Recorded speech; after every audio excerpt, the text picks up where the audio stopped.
Good morning. I'm Dr. Shipra, and I'm going to discuss the physiotherapy part of your syllabus. And the topics covered in this session will be definition of physiotherapy, utility of physiotherapy, and importance of physiotherapy. The definition of physiotherapy states that it is a branch of medicine science which deals with prevention, diagnosis, and treatment of disabling disease and injuries by physical means. ये चिकित्सा विज्ञान की एक शाखा है जो विभिन्न physical therapy के माध्यम से बीमारियों और चोटों के निवारण, निदान एवं उपचार से संबंधित है। यूटिलिटी ऑफ फिजियोथेरेपी फिजियोथेरेपी बहुत सारी जगहों में उपयोग में लाया जाता है। इसकी कुछ एग्जांपल्स हैं, like it is used in periarthritis जिसमें हम शॉर्ट वेव डायथर्मी का प्रयोग करते हैं, एडिसिव कैप्सुलाइटिस जिसमें अल्ट्रासाउंड थेरेपी का प्रयोग किया जाता है, एलोपेशिया जिसमें अल्ट्रा वायलेट रेज थेरेपीज़ का प्रयोग किया जाता है, एप्सिस जिसमें माइक्रोवेव डायथर्मी का प्रयोग किया जाता है, एस्थमा जिसमें ब्रीदिंग एक्सरसाइजेस का प्रयोग किया जाता है। इसी तरह से और भी जो स्थितियां हैं जहाँ पे फिजियोथेरेपी का उपयोग किया जाता है वो बर्साइटिस जिसमें हॉट पैक का प्रयोग किया जाता है, अल्सर्स, सिस्टिक फाइब्रोसिस जिसमें पोस्टरल ड्रेनेज का प्रयोग किया जाता है, सर्वाइकल स्पॉन्डिलोसिस जिसमें शॉर्ट वेव डायथर्मी का प्रयोग किया जा सकता है, और हिप डिसलोकेशन जिसमें हम गेट प्रिसेक्शन का प्रयोग किया जाता है।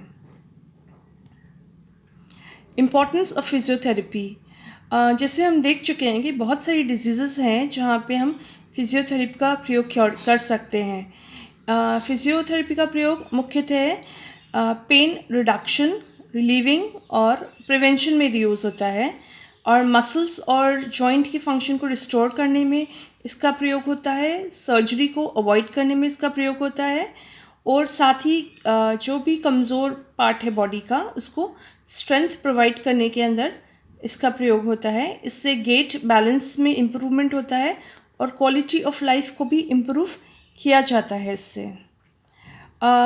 ये इसका सेम थिंग है जो हम हिंदी में देख रहे हैं। इसमें वेदना, फिजियोथेरेपी से वेदना को दूर करते हैं, मांसपेशियों और संधियों के कार्य को सुचारू करते हैं, सर्जरी से बचाव किया जाता है, और गेट वे बैलेंस ट्रेनिंग और जीवन की गुणवत्ता में सुधार किया जाता है।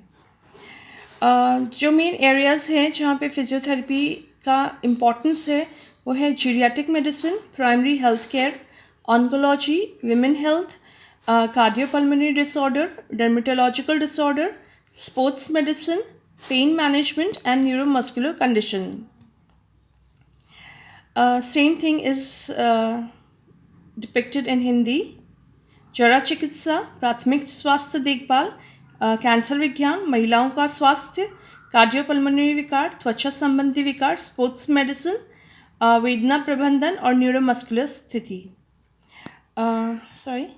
जीरियाट्रिक मेडिसिन जहाँ पे इसका प्रयोग होता है वो है bones and muscle health, degenerative condition, arthritis, osteoporosis, cancer, Alzheimer disease, hip and joint replacement, balance disorder, incontinence, and increased chances of falls and gait issues.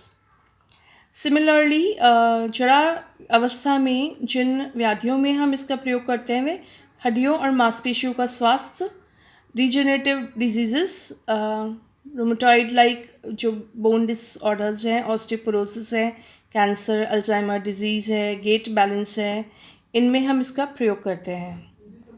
ऐसे ही प्राइमरी हेल्थ केयर जहाँ पे हम फिजियोथेरेपी का प्रयोग कर सकते हैं वो है पेशेंट के फंक्शनल इंडिपेंडेंस हो, वो उसका मेंटेन हो, उसका फंक्शनल इंडिपेंडेंस का मेंटेन हो और फिजिकल परफॉर्मेंस में इम्प्रूवमेंट हो, वहाँ पे फिजियोथेरेपी का प्रयोग किया जाता है।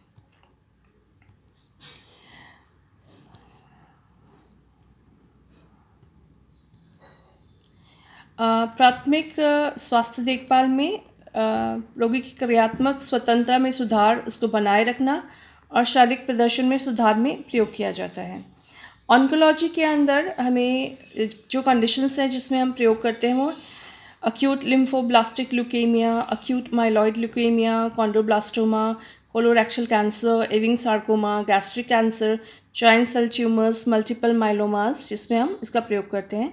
Similarly, non-Hodgkin lymphoma, osteoblastoma, pancreatic cancer, renal cancer, testicle cancer, thyroid cancer, even chemotherapy और रेडिएशन थेरेपी के साइड इफ़ेक्ट्स और सिंड्रोम्स जो होते हैं उसमें भी फिजियोथेरेपी का प्रयोग किया जाता है स्वास्थ्य वृद्धि के लिए. विमेंस हेल्थ में जैसे बाउल इनकॉन्टिनेंस है, ब्रेस्ट कैंसर है, सर्वाइकल कैंसर है, इसमें इसका प्रयोग किया जा सकता है. इसमें फाइब्रोमाइल्जिया और पेल्विक एरिया का जो हेल्थ है वो भी मेंटेन करने के अंदर यूज़ होता है. कार्डियोपल्मोनरी डिसऑर्डर्स के अंदर भी फिजियोथेरेपी का प्रयोग होता है, जैसे एस्थमा है, अक्यूट चेस्ट इन्फेक्शन है, इवन तो ट्रॉमा है, और जो मेजर सर्जरीज होती हैं उनकी प्रिपरेशन और रिकवरी के अंदर फिजियोथेरेपी का प्रयोग होता है. इवन COPD है, सिस्टिक फाइब्रोसिस है, MIs है, इस तरह की जो भी हृदय और श्वसन संबंधी स्थिति हैं इसमें फिजियोथेरेपी द्वारा स्वास्थ्य की वृद्धि प्राप्त होती है. डर्मेटोलॉजिकल डिसऑर्डर्स है जिसके अंदर फिजियोथेरेपी का प्रयोग होता है, वो है एक्ने है, alopecia, psoriasis, leucoderma. Sports medicine में भी फिजियोथेरेपी का प्रयोग होता है, जिसके अंदर हमारा मेन जो गोल होता है कि वो उसको पेन को मिनिमाइज़ करे, इन्फ्लेमेशन को मिनिमाइज़ करे, स्पीड हीलिंग करे और मस्कुलर एट्रोफी वगैरह को प्रिवेंट करे. इसका प्रयोग स्पीड ट्रेनिंग के अंदर, मस्कुलर एट्रोफी में, फ्लेक्सिबिलिटी इंक्रीज़ करने में, स्टिफनेस को डिक्रीज़ करने में, रिहैबिलिटेशन में और परफॉर्मेंस इम्प्रूवमेंट में भी किया जाता है.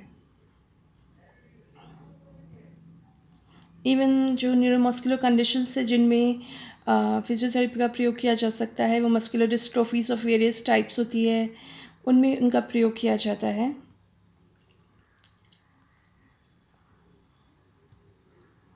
And thanks and stay and safe. और आपको कोई भी इसके अंदर प्रॉब्लम हो आप मुझे व्हाट्सएप कर सकते हैं. Even my email ID is also given here, आप वहाँ पे भी मुझे कांटेक्ट कर सकते हैं. Thank you all dear students.